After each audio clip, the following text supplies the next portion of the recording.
Ar auklės brangs nuo kitų metų valstybei pradėjus mokėti išmokas tėvams?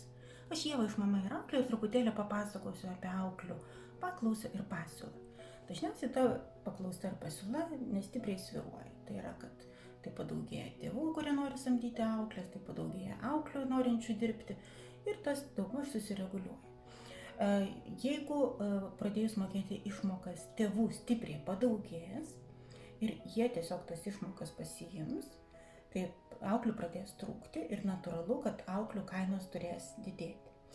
Jeigu tos pačios išmokos bus pasidalinamos draugiškai, tai yra, kad aukliai taps patogiau mokėti ir pigiau mokesčius, o tėvams auklę samdyti bus pigiau, tai iš esmės sąlygos pagerėja abiem pusėm ir traukia tiek auklės, tiek tėvus samdyti auklės. Taigi pokyčių kaip ir neturėtų būti. Esminis klausimas, kiek stipriai padaugės auklę norinčių samdyti tėvų ir kiek labai pritrūks auklių.